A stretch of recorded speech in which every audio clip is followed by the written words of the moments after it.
प्रेम और कर्तव्य में जब भी ठनी है, जीत हमेशा कर्तव्य की ही हुई है। वो प्रेम ही क्या जो कर्तव्य को भुला दे, और वो प्रेमी कैसा जिसे कर्तव्य से प्रेम न हो। राजगद्दी भी अपने अधिकारी से बलिदान और समर्पण मांगती है। सिंहासन की इच्छा है तो अपनी भावनाओं की आहुति देनी ही पड़ती है। नमस्कार, मैं हूं अर्चना त्यागी और आज लेकर उपस्थित हूं एक ऐतिहासिक प्रेम कहानी, मोहब्बत। इस कहानी को प्रसिद्ध साहित्यकार श्री हबीब कैफी की कलम से लिखा गया है। प्रस्तुत करती हूं उनकी लिखी यह ऐतिहासिक प्रेम कहानी, मोहब्बत।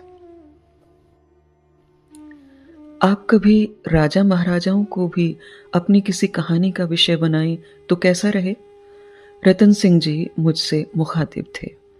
इसमें हर्ज जैसी तो कोई बात नहीं है, मैंने कहा, लेकिन दिक्कत ये है कि इन लोगों को कभी करीब से देखने का इत्तेफाक नहीं हुआ है मेरा, और हवाई बातों में मेरा यकीन नहीं है।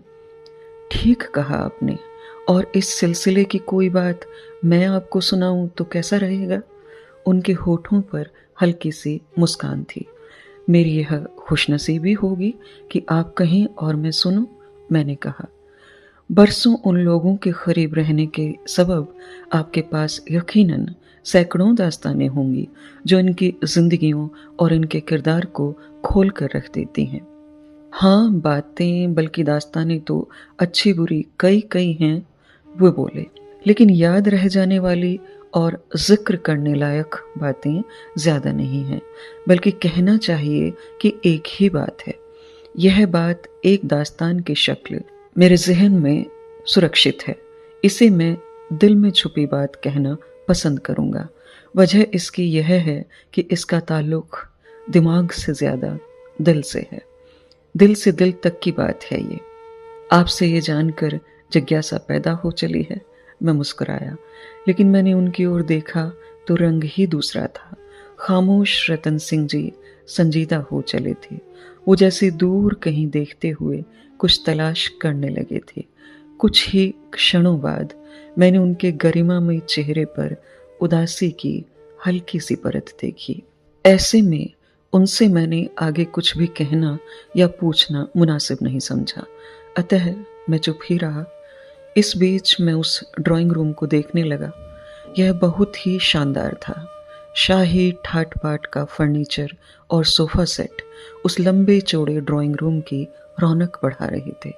दीवारों पर मौजूदा राजकुमार के अलावा उनके और रतन सिंह जी के पूर्वजों की तस्वीरें लगी थीं। चमकती हुई ऊंची अलमारियों के शीशों से कुछ दमकती हुई ट्रॉफियां और शील्ड वगैरह नजर आ रहे थे। छत से फानूस लटक रहे थे और फर्श पर नक्काशीदार रंगीन कालीन बिछा था। हम दोनों के दरमियान रखी छोटी सी खूबसूरत टेबल पर मौसमी फलों के अलावा प्लेटों में सूखे मेवे सजे थे। कुछ कहूं मैं आपसे? रतन सिंह जी की आवाज कानों में पड़ी तो मैंने उनकी तरफ देखा। जी, मैंने कहा, आप फरमाइए। ये अर्जुन देव सिंह जी के जमाने की बात है। मौजूदा राजा विक्रम देव सिंह जी के पिता थे वो। थोड़े में कहूं तो ये कि दूसरे राजाओं और नवाबों की तरह अर्जुन जी भोग विलास में लिप्त नहीं थे। उनकी एक ही रानी थी, राधा देवी। महाराज को अलबत्ता गीत संगीत और नृत्य में बड़ी रुचि थी। ऐसी महफिलों में देवी जैसी महारानी को वे हमेशा ही अपने साथ रखते थे। खुद राधा देवी जी को भी संगीत में गहरी रुचि थी और संगीत की समझ भी बहुत गहरी थी। यही बड़ी वजह रही कि उस्ताद बड़े गुलाम अली खान और नन्हे दयाल जी महाराज का दरबार में आना जाना रहा। किशोरी अमोनकर और बेगम अख्तर को भी दरबार में बुलाया जाता था। सितारा देवी और लच्छू महाराज का नाच तो खास तौर से उन दोनों को पसंद था। खैर, कहते कहते वे ठहर गए। पहले ही की तरह वे एक बार फिर दूर कहीं देखने लगे थे। इधर अपने स्थान पर बैठा हुआ मैं अंदाज़ा लगाने लगा ये बुजुर्ग निश्चय ही कोई बड़ा अहम किस्सा सुना देना चाहते हैं, ऐसा किस्सा कि जिसने इन्हें बहुत ही प्रभावित कर डाला था। जाहिर है कि यह बहुत पुराने दौर का रहा होगा, राजा महाराजाओं की हुकूमत के दौर का। रतन सिंह जी इसके गवाह रहे होंगे।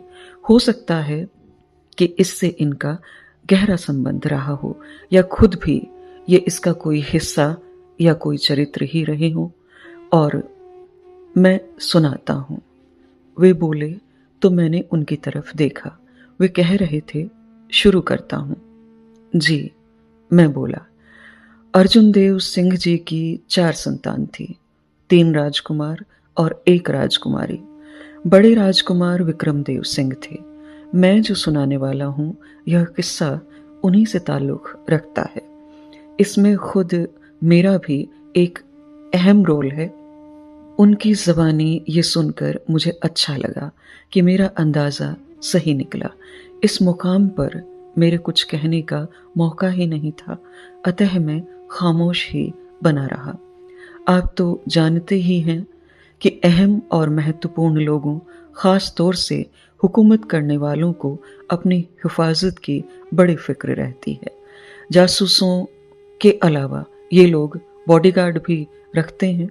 अच्छी सेहत और बदन में खासी जान होने के कारण मैं भी अर्जुन देव सिंह जी के करीबी बॉडीगार्डों में शामिल था। कई दिनों तक मेरी गतिविधियों आदि पर बड़ी बारीकी से नज़र रखने के बाद पूरी तरह से संतुष्ट हो जाने पर उन्होंने मुझे अपना खास सलाहकार भी बना लिया। अब उनके 2 खास सलाहकार हो गए। मेरे अलावा रहीम खान सूरी भी इसी ओहदे पर थे। आप तो अच्छी तरह से जानते हैं कि राजाओं के दौर में मजहब के नाम पर कोई भेदभाव नहीं था। आपने सुना होगा कि अर्जुन देव जी के ज़माने में मर्दाना हैदर खान को रियासत का दीवान नियुक्त किया गया था, जिनकी बुद्धिमत्तापूर्ण नीति को सख्ती से लागू करने के कारण राज्य की आर्थिक स्थिति में उत्साहवर्धक सुधार हो गया था। क्षण भर ठहर कर उन्होंने आगे कहा। मैं शायद असल दास्तान से हटकर दूर जाने लगा। वे हल्के से मुस्कुराए। कहते कहते वे रुके तो मैं गौर से उन्हें देखने लगा।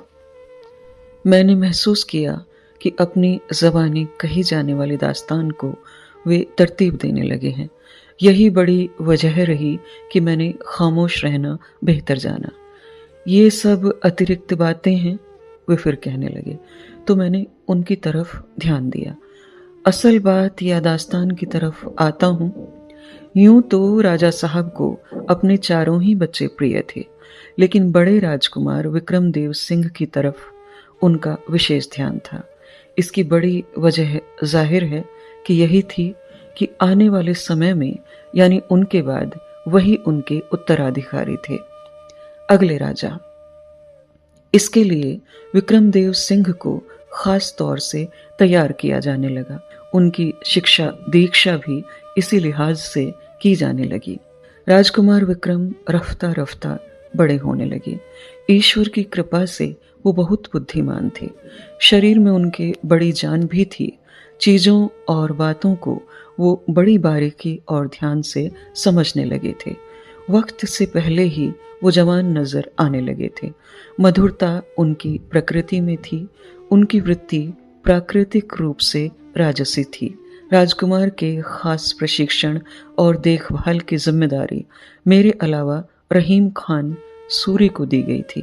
हम दोनों ही इस जिम्मेदारी को बखूबी निभा रहे थे। राजकुमार को रहीम खान तलवार कटार और तीर कमान की ट्रेनिंग दे रहे थे, मैं जबकि उन्हें पिस्टल और बंदूक चलाने में माहिर कर डालने में लगा था। इन्हीं दिनों की बात है कि उनकी जिंदगी में आशा दाखिल हो गई। यहाँ तक आकर रतन सिंह जी रुके तो कुदरती तौर पर जिज्ञासा पैदा हुई कि ये आशा कौन। इसी मनह स्थिति के तहत मैं उनके चेहरे पर निगाहें जमाए रहा कि वे आगे बताएं, लेकिन वे उधर न जाने किस सोच में डूब चले थे। इधर मैंने भी होठ न हिलाने का जैसे निश्चय कर लिया था। कुछ समय इसी स्थिति में निकल गया। आशा, हाँ यही नाम था उसका। अंततः एक बार फिर वे बोले। लोगों को ताज्जुब हो सकता है यह जानकर कि समय के हाकिम और राजा साहब के खास सलाहकार और बॉडीगार्डों को इसकी भनक तक क्यों नहीं लगी। हम दोनों जबकि राजकुमार के भी बॉडीगार्ड ट्रेनर थे, दिन और रात में भी विक्रमदेव सिंह हमारी निगाहों की जद में ही रहा करते थे। लेकिन मुझे कोई ताज्जुब नहीं हुआ। इसकी बड़ी वजह यह रही कि मुझे इस बात का एहसास और इल्म था कि दिलों के मामले ऐसे ही हुआ करते हैं। चार हो चली आंखें भरी महफिल में भी बातें कर लिया करती हैं और किसी को इसकी भनक तक नहीं लगती। फिर भी वो कहावत है ना कि इश्क और मुश्क छुपाए नहीं छुपते, सो यहाँ भी यही बात रही। आशा और विक्रम जी का प्रेम धीमी और मधुर गंध की तरह जग जाहिर होने लगा। आशा, रुक कर रतन सिंह जी ने गहरी सांस ली। इधर मैं आशा के बारे में आगे कुछ जानने के लिए बेचैन हो उठा। उन्होंने बात को ऐसी जगह लाकर रोक डाला था कि यहां से आगे जानने की ख्वाहिश शिद्दत अख्तियार कर लिया करती है। तो क्या रतन सिंह जी भी कहानीकार हैं या माहिर किस्सागो हैं वे? इस दफा तो मेरे अंदर बैठे कहानी कहने वाले ने मुझे मजबूर कर डाला कि मैं उनसे कहूं कि आशा के विषय में कुछ आगे बता डालने का कष्ट करें। फिर भी मैं सब्र किए हुए बैठा रहा। मेरे ध्यान में यह बात भी थी कि रतन सिंह जी ने जब खुद अपनी तरफ से दिल की यह दास्तान सुना डालने के साथ ही लिख देने की बात कही है, तो अंततः एक बार फिर बोलना तो उन्हीं को है और बहुत ज्यादा देर तक मुझे इंतजार भी नहीं करना पड़ा। आशा के अनुरूप ही वे एक बार फिर बोले। सुंदरता मैंने कई जगह देखी थी, लेकिन आशा की खूबसूरती के आगे मुझे यह लफ्ज ही फीका फीका लगने लगा था। यह जान लेना ही काफी है कि कुदरत ने जैसे उसे अपने हाथों से बनाया था। चेहरा उसका गोल, गुलाबी और नूरानी था। सुरमई आंखें बड़ी चंचल थीं। लब उसके मीर के शेर के मुताबिक। पंखुड़ी एक गुलाब की सी है। खुला चौड़ा ललाट था। गहरे काले केश कुछ कुछ घुंघराले थे। कद उसका शरीर के अनुरूप ही था। रंग ऐसा कि दूध में केसर मिली हो जैसे। चलती तो यूं लगता जैसे रुत बसंत की हवा चल रही है। चाल में तेजी से इस बात का एहसास होता कि हिरनी जैसे कुलांचे भर रही है। अब इससे आगे मैं क्या कहूं कि उसका अंदाज भी राजसी था। कुल मिलाकर कहूं तो वह उम्दा और उच्च कोटि की शायरी का सामान थी। आशा, उम्र उसकी यह समझ लो कि बचपन से जवानी गले मिल रही थी। यह हीरा कहाँ छुपा था? मैंने खुद से ही कहा। ऐसा कीमती हीरा कईयों की निगाह में आया होगा, लेकिन यह तो कुंवर विक्रम सिंह जी के लिए ही बना था जैसे। इन दिनों वे 17 पार कर रहे थे और जवानी की कुदरती उमंगें और तरंगे उनमें जोश मारने लगी थीं। उन दोनों का प्रेम परवान चढ़ने लगा तो ड्यूटी के मुताबिक बड़े राजा साहब अर्जुन सिंह जी को सब कुछ बता देना लाजमी था। लेकिन एक अड़चन मुझे और मेरे साथी सूरी को रोके हुए थी। यह अड़चन अब मैं क्या बताऊं कि क्या थी। जात पात में मेरा ज्यादा यकीन नहीं था, अब भी नहीं है, लेकिन राजाओं का मामला दीगर रहा। वे लोग इसमें बहुत यकीन रखते हैं। खून का मामला ठहरा शुद्ध रक्त। मैं आपसे बता दूं कि वह डोम थी, आशा डोमनी। आप समझ सकते हैं कि कहाँ तो राजपूत और वो भी शाही खानदान के, और कहाँ शमशान का काम करने वाले डोम। मुझे फिल्म मुगले आजम की याद हो आई। कहाँ एक मामूली कनीज और कहाँ हिंदुस्तान का होने वाला शहंशाह। देखा जाए तो इससे भी बदतर मामला था। जात पात की बात थी, ऊंच नीच का सवाल था, शाही खानदान और डोम की समस्या थी। क्या किया जाए? मैंने अपने साथी और हमराज दोस्त रहीम खान से मशवरा किया तो आखिर नतीजा यह निकला कि राजा साहब को इसके बारे में बता देना लाजमी है। अंजाम से मैं वाकिफ था, सूरी को भी इसका अंदाजा था, लेकिन यह जरूरी भी था। राजा साहब की जानकारी में इस प्रेम कथा को ला देना था। कहते कहते इस दफा वे ठहरे तो मैंने साफ तौर पर महसूस किया कि रतन सिंह जी दम लेने के लिए रुके हैं, लेकिन बड़ी देर तक उनके होंठ नहीं हिले तो मुझे ही आखिर बोलना पड़ा। फिर क्या हुआ? मैंने पूछा तो उन्होंने मेरी तरफ देखा। बताता हूँ, वे बोले। असल में इस कथा को मैं तरतीब देने लगा था। जी, इससे आगे जो कुछ भी हुआ उसका अंदाजा आपने किया ही होगा। हाँ, वही हुआ। वे हल्के से मुस्कुराए। अर्जुन देव जी ने इत्मीनान और पूरी तवज्जो के साथ पूरा मामला जाना। एक बुद्धिमान राजा ही की तरह उन्होंने इस पर संजीदगी से विचार किया और फिर बोले, राजकुमार का इस तरह उस लड़की की तरफ आकृष्ट हो जाना या कहें कि इश्क में पड़ जाना कोई ताज्जुब की बात नहीं है, लेकिन उसका डोमनी होना। कहते कहते वे रुक गए तो आगे की बात हम दोनों ने समझ ली और हम दोनों ही वहां से रुखसत हुए। तो उन्होंने इतना ही कहा कि तेल देखो और तेल की धार देखो। इसे देखने दिखाने में वक्त अपनी रफ्तार से गुजरने लगा। इस दौरान राजकुमार और आशा का इश्क परवान चढ़ता चला गया, लेकिन यह एक बड़ी ही अच्छी बात रही कि इश्क में पड़ने के बावजूद राजकुमार ने अपने फर्ज से मुंह नहीं मोड़ा। वे उसी तरह हथियार चलाने की ट्रेनिंग लेते हुए इसमें महारत हासिल करते रहे। इसमें उन्होंने कभी भी कोताही नहीं बरती। बॉडी बनाने की तरफ भी वे पूरा ध्यान दे रहे थे।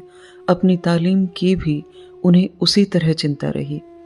ये सब देखकर मुझे अपने इस ख्याल पर एक बार फिर पक्का यकीन हो गया कि सच्चे इश्क में पड़ने वाले लोग अपने फर्ज से कभी भी गाफिल नहीं हुआ करते हैं।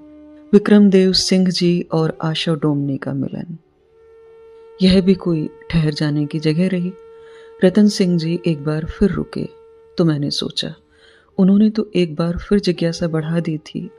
इसी की रोशनी में ख्याल गुजरा कि वे वास्तव में एक माहिर किस्सा गो हैं, लेकिन एक जिद्दी बच्चे की तरह मैंने भी तय कर लिया था कि इस बार वे खुद ही बात को आगे बढ़ाएंगे। इसके लिए मैं अपनी ओर से निवेदन नहीं करूंगा। और मुझे यह देखकर खुशी हुई कि दिल ही दिल में ठान ली गई मेरी यह जिद भी पूरी हो गई। रतन सिंह जी अपनी ओर से बोले, मैं उन दोनों के मिलन की बात कर रहा था। उन्होंने मेरी तरफ देखा। मेरा ध्यान पहले ही से उनकी ओर था। वे कह रहे थे, शिष्टाचार के नाते हालांकि मुझे ऐसा नहीं करना चाहिए था, लेकिन वो जो मानव स्वभाव हुआ करता है ना, कि प्रतिबंधों की तरफ इंसान जल्दी और खुशी खुशी खिंचा चला जाता है, इसके अलावा जिज्ञासा ने भी मुझे विवश कर डाला था। तो मैंने उन दोनों का मिलन देखा। जाहिर है कि चोरी छुपे देखने के दौरान मेरी मनः स्थिति विचित्र सी हो उठी। यूं लगा कि अजंता एलोरा की तराशी हुई मूर्ति में जान पड़ गई है और वह अपने लिबास से बेपरवाह इश्क के जादू के असर से स्वतः ही चलायमान हो चली है। लेकिन शायद मैं गलत कह गया। वे मूर्तियां तो मांसल और पूरी तरह से यौवन प्राप्त कर चली रही। आशा जबकि ऐसी नहीं थी, वह तो दुबली पतली थी, कली जैसे फूल बनने वाली हो। अपने मुकाम से खामोशी के साथ मैं देख रहा था।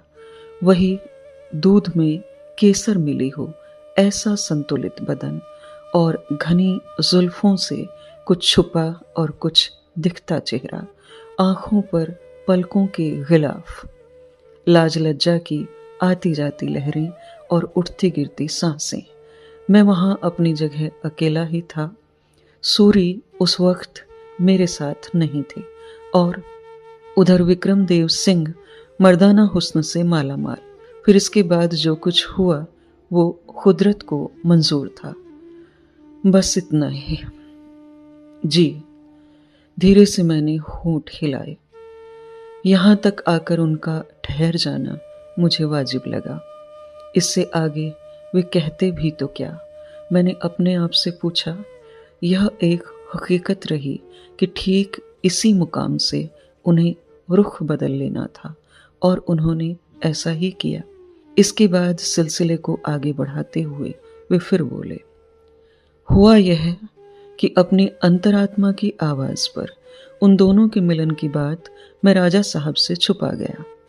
हालांकि ड्यूटी के मुताबिक मुझे ऐसा नहीं करना चाहिए था, फिर भी न जाने क्यों मैंने ऐसा किया। उनसे मैंने इतना जरूर बताया कि मामला दिनों दिन गर्माता चला जा रहा है।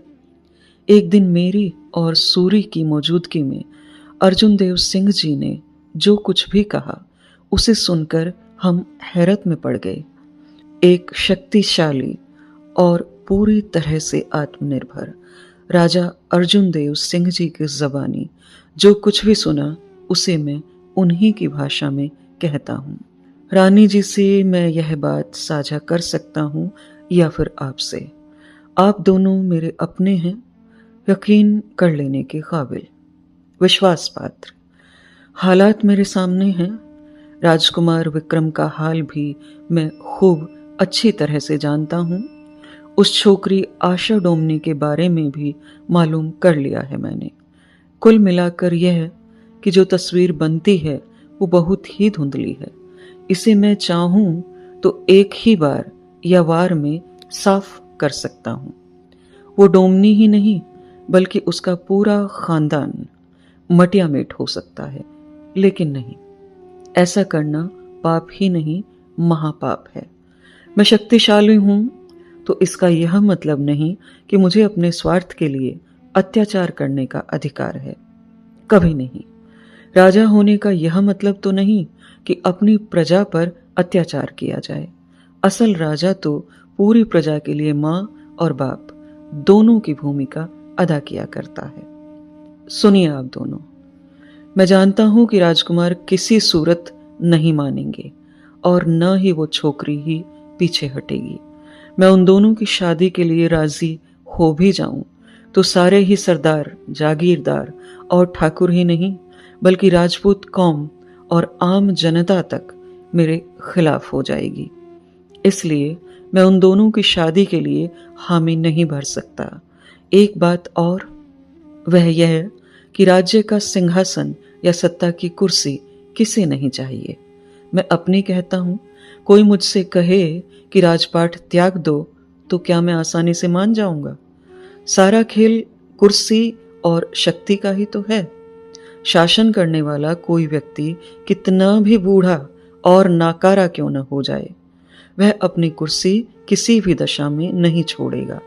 यही बड़ी वजह रही कि पूरी दुनिया में ऐसे लोगों को जबरदस्ती भी हटाया जाता रहा है।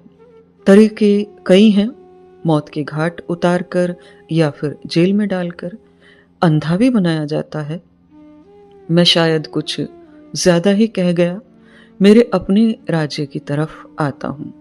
यह न समझें कि राजकुमार विक्रमदेव सिंह को यहाँ की जनता स्वीकार कर लेगी या फिर उनको राजगद्दी बहुत आसानी से मिल जाएगी।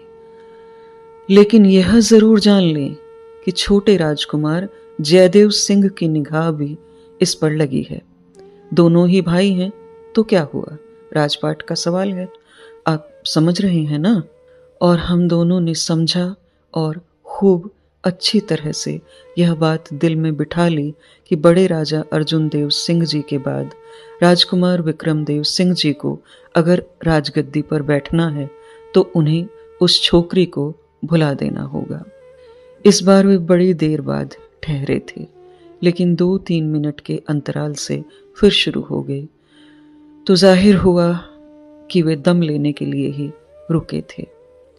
फिर इसके बाद मुझे अकेले ही ये जिम्मेदारी निभानी पड़ी। वे बोले, इस समस्या का हल अब मुझे ही निकालना था, और वो भी ऐसा कि सांप भी मर जाए और लाठी भी न टूटे। आप कुछ समझ रहे हैं ना? जी, मैंने एक बार फिर होठ हिलाए। इसके लिए मैं उस छोकरी आशा के घर भी गया। वह एक मध्यम वर्गीय या कहीं निम्न मध्यम वर्गीय परिवार का मकान था। वहाँ कुछ भी खास या बताने योग्य नहीं था। मैं वहाँ आशा के पिता से मिला। सचदेव नाम रहा उस डोम का। कुछ इधर उधर की बातों के बाद मैंने उसे जमाने की ऊंच नीच समझाने की कोशिश की। इसके साथ ही अपना मकसद बयान करते हुए मैंने उसके आगे बड़ी तादाद में सोने चांदी के सिक्के और अशर्फियां रख दी। जवाब में वह हाथ जोड़कर खड़ा हो गया और कुछ भी लेने से इनकार करते हुए उसने अपनी बेटी को समझाने का वादा किया। और वहां से उठते उठते मैंने उससे साफ साफ कहा कि आशा अगर नहीं मानी और विक्रम देव भी अपनी जिद पर अड़े रहे तो यह तय है कि बड़े राजकुमार को राजपाट से वंचित रहना पड़ेगा। वे राजा नहीं बनेंगे। और ऐन इसी वक्त उधर पर्दे के पार एक जबरदस्त छनाका हुआ। यह क्या था मैं नहीं जान सका। रतन सिंह जी फिर रुके। जाहिर है कि वे इस दास्तान के अंत की ओर बढ़ चुके थे। फिर इसके बाद उन्होंने जो कुछ भी कहा उसमें क्रमबद्धता नहीं थी, बल्कि यह कहना ज्यादा सही होगा कि उनके वाक्यों की बनावट कुछ अजीब सी हो चली थी।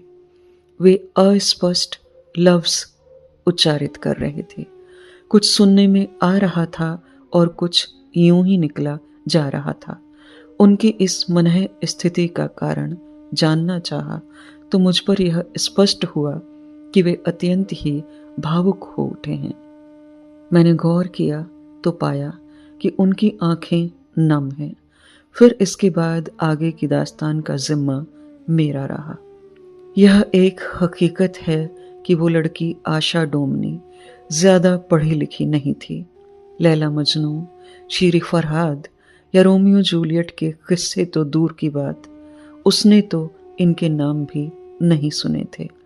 आधी से भी ज्यादा दुनिया पर हुकूमत करने वाले इंग्लैंड के किंग एडवर्ड के बारे में भी वो कुछ नहीं जानती थी, जिसने साधारण घर की अपनी प्रेमिका सिम्पसन से शादी करने की खातिर तख्त और ताज को ठुकरा दिया था।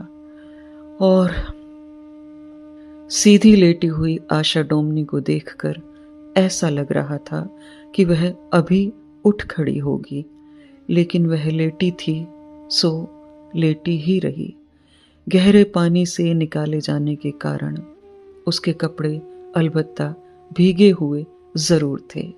उसकी आंखें खुली थीं, जैसे वे अपने प्रेमी राजकुमार विक्रम से कह देना चाह रही थीं, मेरे कारण राजपाट क्या छोड़ना। यह थी एक मार्मिक प्रेम कहानी, श्री हबीब कैफी द्वारा लिखी हुई मोहब्बत। मैं आशा करती हूँ मेरी आवाज में यह कहानी आपको अवश्य ही पसंद आई होगी। वीडियो को लाइक करें, कमेंट करें और अन्य साहित्य प्रेमियों के साथ साझा भी अवश्य करें। ऐसी ही और कहानियाँ सुनते रहने के लिए चैनल को सब्सक्राइब करना नहीं भूलें। मैं अर्चना त्यागी अब आपसे विदा लेती हूँ। फिर मिलते हैं एक और कहानी के साथ बेहतरीन कहानियों के सफर में। धन्यवाद। अगर आपको रचना पसंद आती है तो लाइक्स और कमेंट्स जरूर करें और शेयर कीजिए।